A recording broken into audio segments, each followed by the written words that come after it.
Bienvenue sur InfraRedev. Je suis Mamoudou Bokoum, votre hôte dans ce podcast dédié aux enjeux et opportunités de développement des infrastructures en Afrique. Aujourd'hui, nous continuons nos discussions autour du secteur de l'électricité en Afrique. Nous explorons notamment dans quelle mesure le gaz peut-il venir au secours du déficit en électricité dans le continent. Le gaz to power. Cet entretien sera diffusé en deux parties. Dans ce 22e épisode, nous apportons des réponses aux questions clés suivantes. Quelle place occupe aujourd'hui le gaz dans le mix énergétique en Afrique? Quel est le potentiel en gaz naturel en Afrique? Quels défis majeurs doivent être surmontés pour mieux profiter du potentiel de transformation du gaz en électricité dans le continent? C'est quoi le cadre conceptuel du trilemme énergétique? Pour répondre à ces questions, nous avons donné la parole à M. Yves Mouyangué, conseiller principal, expert en stratégie et réglementation du secteur de l'électricité au sein de FETRATEC. Son expérience s'étend sur plus de 25 ans dans le secteur public et privé. Il a occupé des fonctions de direction technique dans près de 20 pays africains, travaillant à l'amélioration de l'environnement du secteur de l'électricité, y compris la participation du secteur privé, la gestion et la performance des services publics de l'électricité, le développement des capacités et le renforcement des régulateurs de l'énergie.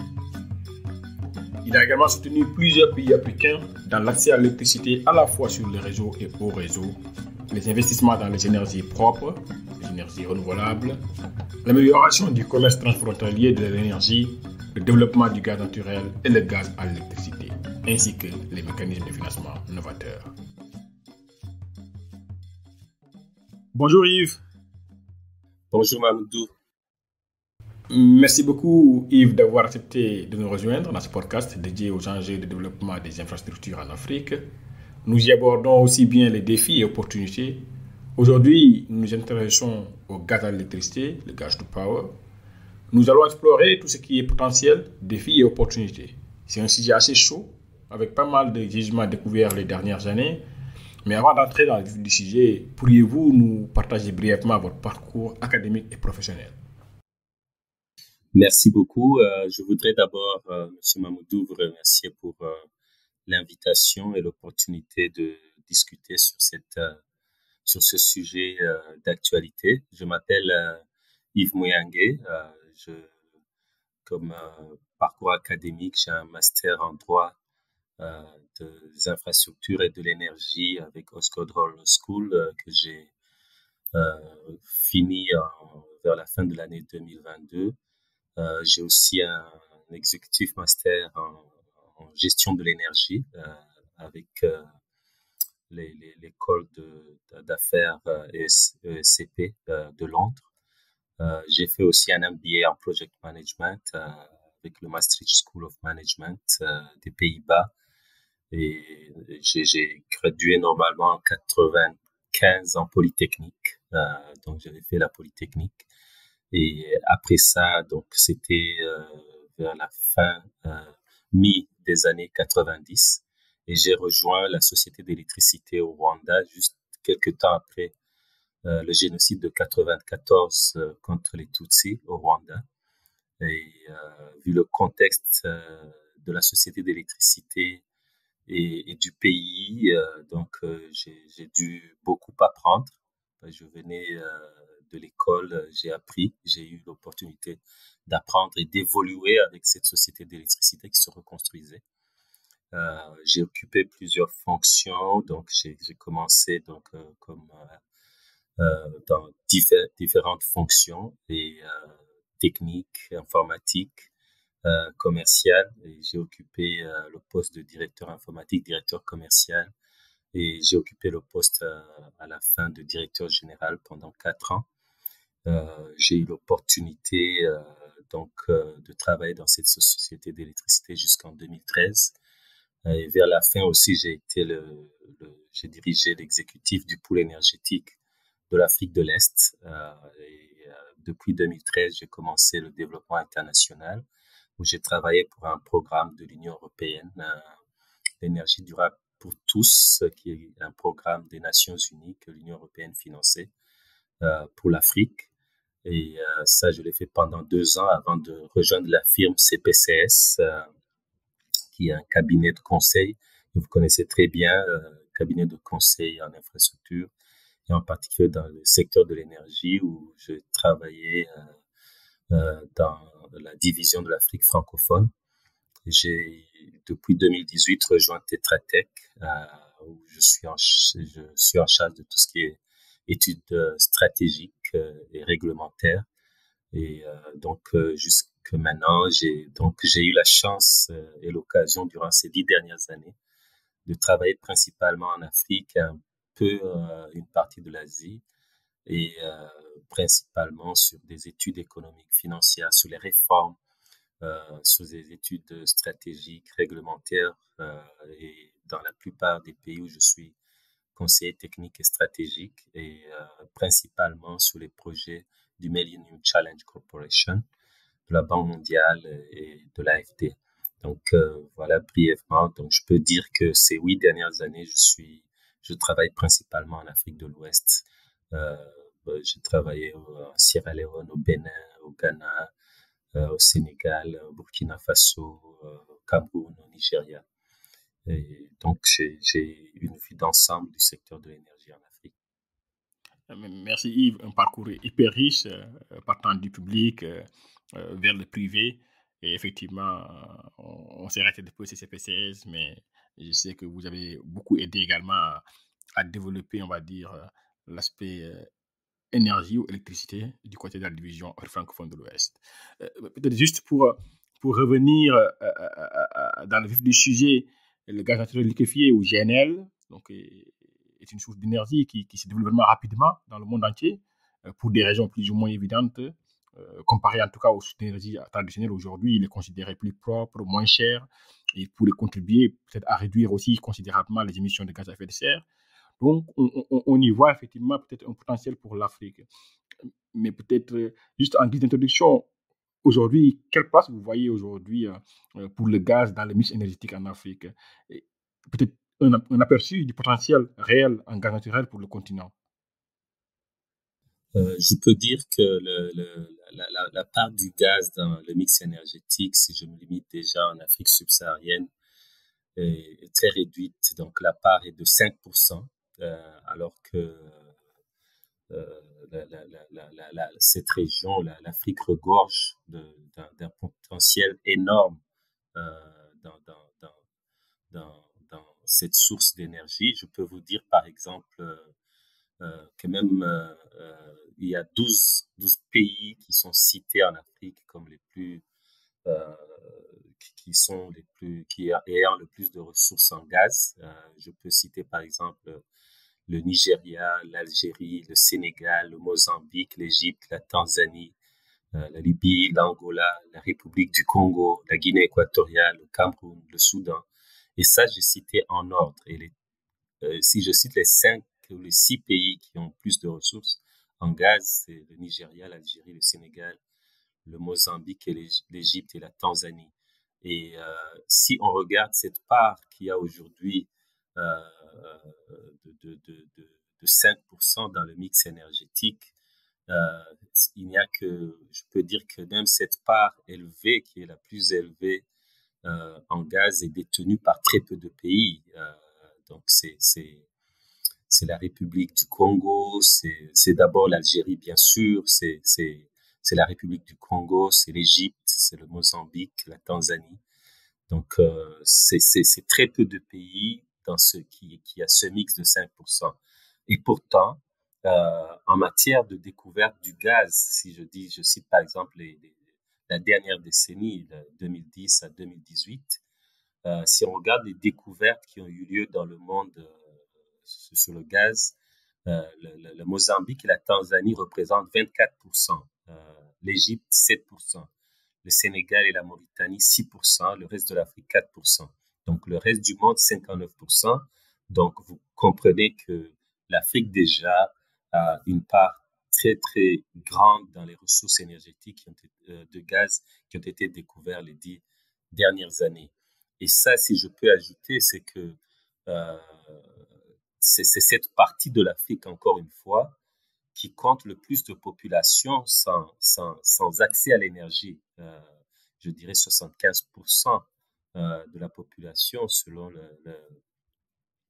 l'Agence internationale de l'énergie, le rapport de 2019, qui disait que 75% de la population de cette partie de l'Afrique n'avait pas accès à l'énergie et que même la consommation énergétique était très, très limitée. Donc, et ça encore, ça montre qu'il y a un potentiel à exploiter. Et s'il y a un potentiel qui existe dans le gaz, il faut aller le chercher aussi.